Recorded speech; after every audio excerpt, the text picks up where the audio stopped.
Greetings to you all, job blessings, and honor to the Most High. I am Dr. W. Gabriel Selassie, the revolutionary historian. I am presenting to you today a book that I think is ultimately important for anyone who is trying to understand Kemetic or ancient Egyptian philosophy. This book was written by a man named Ra Un Nefer Amin. Mr. Amin was a former musician who turned ancient theologian who really has crafted, I think, one of the most important and significant works on Kemetic theology. And I think that his work is vastly important for anyone who has any inkling to and desire to really grapple with what the ancient Egyptians understood and how they practiced their own brand of theology. And of course, I think it's also important for those of you who are just trying to understand worldwide theologic systems, because this really can give you a real good launching point and to understand all the other world religions. For those of you who don't know, my own background is that I studied theology at the University of Notre Dame, which is considered among the top 3 or 4 schools of theology in the world. Although the University of Notre Dame is a Catholic institution, I was introduced there to world religious systems and was really given the ample time and space to explore all these other religions and to work with African theologians who fundamentally understood the importance of learning ancient Egyptian culture, philosophy, and religion. The book that I am speaking of is called the Metu Neter. The Metu Neter comes in actually 2 volumes. And I'll show you that in just a minute, so you'll be able to understand. So if you Google that and you're trying to find the books, you'll understand what it looks like. But the Metu Neter was written by a Kemetic theologian named Ra Un Nefer Amin. What's interesting about Mr. Amin is that he started out as a musician, and he's from Panama. But over time, he gave up the study of music to really understand world religious systems. So he has written quite extensively on other religions and has a good, I think, grapple on example like yogic systems, and also Chinese philosophy and other philosophies that are born out of, I believe, out of this Kemetic wisdom. Now, the Metu Neter was actually written in 1990. And what's important about that is that now we have, from 1990 to 2015, we have a number of years that have passed where Ra Nefer has developed a institution called the Asir Aset Society. And I'll actually hold up the name so you'll be able to later on go back and Google his organization. And what's good about that, the Asir Aset Society actually has courses and programs where if you want to study world religious systems, you can sign up for these programs or even attend some of these classes around the country. I think they're actually based in the San Francisco area, but if you have an opportunity to attend any of these classes, they're actually exceptional. Now, the Metu Neter actually means the Word of God, and let me just hold this up so you'll be able to kind of see what the book looks like. All right, here is the first volume, the Metu Neter. Now, the subtitle of the Metu Neter is The Great Oracle of Tehuti, an Egyptian System of Spiritual Cultivation. So that lets you a little bit know that this is a inherently African system where the spirit is actually cultivated and is, of course, the spirit that resides within yourself. Now, what you're going to find in the first volume of the Metu Neter is the overall definition of religion, the black foundations of civilization, understanding and definitions of cosmology and Kemetic cosmogony, the 2 great realms of being, meditation, and ritual. And I think that is ultimately important because what ultimately what the Metu Neter is going to show for you is that man is unable, essentially, to perceive the hidden forces and principles that unify the shaping of the world.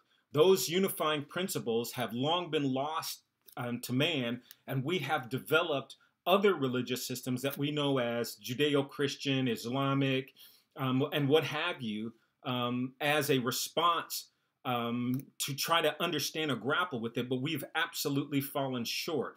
As a matter of fact, for example, today we, even with all the technology that we have today, we still don't understand things like Egyptian hieroglyphics, nor do we really fully understand how the Egyptians may have built the pyramids and what those actual pyramids were for, and all the engineering and all the mathematics that went into that. Even though by some measure, some people would argue that, of course, ancient civilizations were less intelligent, which is not absolutely true, but there is a definite that we have a different type of technology that is absolutely unrelatable to the type of technology that these ancient Egyptians had. So in some ways, we're more advanced, but in many other ways, we're much more backwards. But the Metu Neter, the first volume, ought to be read thoroughly, at least twice, for you to really grapple with what's actually occurring in the mind of Egyptians. Now, I need to just preface this really quickly.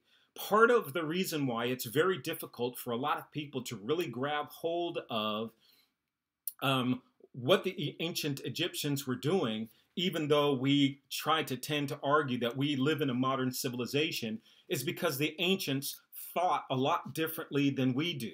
So, for example, why didn't people, let's say 5, 6, 7, 800 years ago, really push forward with a lot of, they had technology, things like the astrolabe, etc., but why didn't they really push forward in developing the technology that they had to its ultimate goal or to its ultimate conclusion? And part of that is that thinking has changed. Today, we do something which is called directed thinking, which is a lot different than the kind of thinking that the ancient individuals did. And our priorities obviously have shifted a great deal. And if you want to just thoroughly see how our priorities have shifted, if you go into ancient civilizations or even go to Europe 500 years ago, the tallest buildings in any city were religious buildings, right? So the church was the tallest building in any modern city in the known modern world. Now let's look at that today. The tallest buildings in our modern societies are economic institutions, right? So our financial institutions build the largest buildings, dwarfing our theological buildings. And so you can tell just from that is that we're honoring and thinking about different kinds of things, and that requires us to think in different kinds of ways. So what's difficult for a lot of people to get, and especially what holds a lot of, especially Black people, into coming into full consciousness, is the fact that our thinking has shifted so dramatically that one has to be brought into or come into consciousness in order to understand these ideas. So that's why I really argue that people should read these not just once or not just twice, but altogether, and maybe even several times. And also with that, I'd like to just add just one more tidbit to that argument. So if you want to just kind of think about how individuals think, and I'll just hold this up really quickly. This is, you can look at this, and this is somewhat how man's brain is, right? And this can be akin to like an iceberg. And this top portion is our conscious thinking, and this bottom portion is our unconscious thinking, sometimes incorrectly called the subconscious, but it's not really subconscious because that just kind of means lower. I like to use the term unconscious thinking because it's not any less, but it's just something that we just are not able to access. So what the Metu Neter does for us in many ways is it allows us to break down through that line, down into our unconscious mind, and that requires training, foresight, and thought. The second volume that we have is the Anuk Asur volume, and I'll just kind of hold this up. And this is a kinetic initiation system. And what this does, it allows you to achieve personal, social harmony and prosperity. And there are actually rituals to be performed in this volume, in the second volume, but you must understand everything in the first volume in order to be able to do the second volume rituals and to benefit on a more personal level for what's written here. So again, let me hold up just for you the author's name, and hopefully you can see that, and the society.